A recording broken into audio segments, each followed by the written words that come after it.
ناظرین، آج ہم بات کریں گے کہ تعویذ سے جادو کا علاج ممکن ہے یا نہیں۔ یاد رکھیں کہ تعویذ یہ لوگ جادو جنات کے علاج کے لیے بھی پہنتے ہیں اور نظر بد کے علاج کے لیے بھی پہنتے ہیں۔ تعویذ کا مطلب ہے پناہ مانگنا۔ اس کا مفہوم یوں سمجھ لیں کہ تعویذ پہن کر اس سے پناہ مانگی جاتی ہے، اس کی پناہ میں آیا جاتا ہے۔ اور اگر کسی کو جادو ہو یا جنات کا مسئلہ ہو، نظر بد کا مسئلہ ہو، کوئی بیماری ہو، ٹانگوں میں درد ہو، جسم میں درد ہو، تو فوراً کوئی نہ کوئی تعویذ، کوئی نہ کوئی داغا پہن لیتے ہیں۔ مقصد کیا ہوتا ہے کہ اس سے شفا حاصل کی جائے۔ یاد رکھیں کہ رسول اللہ صلی اللہ علیہ وسلم کی بعثت سے پہلے لوگ تعویذ کا علم جانتے بھی تھے اور تعویذ پہنتے بھی تھے، لیکن مسلمان یہ کام نہیں کرتے تھے۔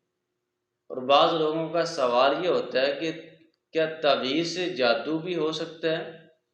اور بعض لوگ یہ بھی کہتے ہیں کہ تعویذ کو سمجھنے کے لیے کون سا علم ضروری ہے۔ فار ایگزامپل، گھر سے تعویذ ملے ہیں تو یہ کس قسم کے تعویذ ہیں، جادو کے ہیں، جنات کے ہیں، یا اس کے لیے کون سا علم سیکھنا چاہیے؟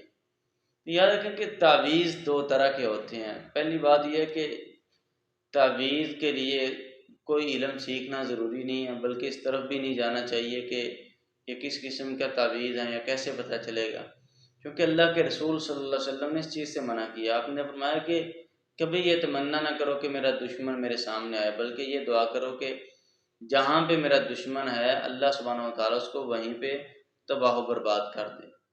کبھی اس کے پیچھے نہ جائیں کہ ہمارے اوپر جادو کس نے کیا ہے، کس قسم کے یہ تعویذ ہیں۔ تعویذ ملتے ہیں اس کو پھینک دے باہر اللہ کا نام لے کے۔ اگر زیادہ خطرہ ہو تو اس کے اوپر معوذتین پڑھ لیں، فلق ناس پڑھ لیں۔ اور اس قسم کے تعویذ جو ہے نا، یہ صرف خوف پھیلانے کے لیے، پریشان کرنے کے لیے گھروں سے بعض اوقات یہ ملتے ہیں۔ بعض اوقات ان کے اوپر جادو بھی ہوتا ہے، لیکن عموماً یہ پریشانی کے لیے ہوتے ہیں۔ اور تعویذ دو طرح کے ہوتے ہیں۔ ایک تعویذ قرآنی تعویذ، جیسے نوری علم کہتے ہیں، روحانی علم، اور بعض لوگ کہتے ہیں کہ یہ تو قرآنی تعویذ ہے۔ اور دوسرا جو ہے اس کے اوپر اعداد لکھے ہوتے ہیں، نام لکھا ہوتا ہے، فرعون، حمان، قارون۔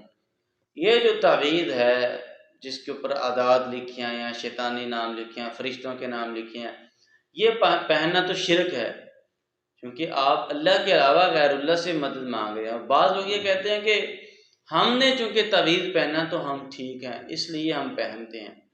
یاد رکھیں کہ حرام میں اللہ سبحانہ و تعالیٰ نے کبھی شفا نہیں رکھی۔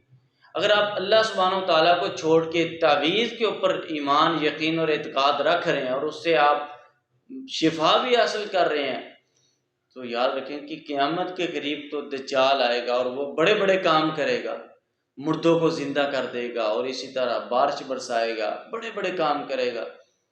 لیکن جو ضعف اعتقاد، کمزور ایمان والے لوگ ہوں گے، وہ اس کے اوپر ایمان لے آئیں گے، اس کو مانیں گے۔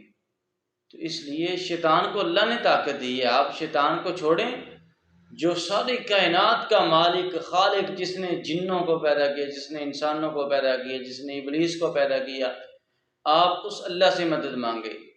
اور دوسرا جو تعویذ ہے قرآنی تعویذ، بعض لوگ کہتے ہیں کہ اس کے اوپر تو ہم نے صورتیں لکھی ہیں، سورہ فاتحہ لکھی ہے، یہ برکت کے لیے ہم پہنیں گے، تو ایسا تعویذ بھی نہیں پہننا چاہیے، کیونکہ آپ وہ تعویذ پہن کے واش روم میں بھی جاتے ہیں، ناپاکی کی حالت میں بھی ہوتے ہیں، انسان گندگی میں بھی جاتا ہے، تو یہ سارے معاملات، اس لیے ان چیزوں سے بچنا چاہیے۔ آپ قرآن کو واش روم میں لے کے جاتے ہیں، کیا یہ قرآن کی بے حرمتی نہیں ہے؟ قرآن کی توہین نہیں ہے؟ تو اس لیے بچنا چاہیے اس سے۔ جادو کا علاج، جنات کا علاج آپ صرف اور صرف دم سے کریں، باقی تعویذ کو چھوڑ دیں، ان چیزوں کو چھوڑ دیں، اور نہ ہی اس کو سمجھنے کے لیے کسی علم کی ضرورت ہے، آپ اس کے پیچھے ہی نہ جائیں، بلکہ اپنے علاج کی طرف آئیں۔ اللہ سبحانہ و تعالیٰ ہر قسم کے حاسدین، جادو جنات سے تمام مسلمانوں کو محفوظ رکھے۔ وما توفیقی الا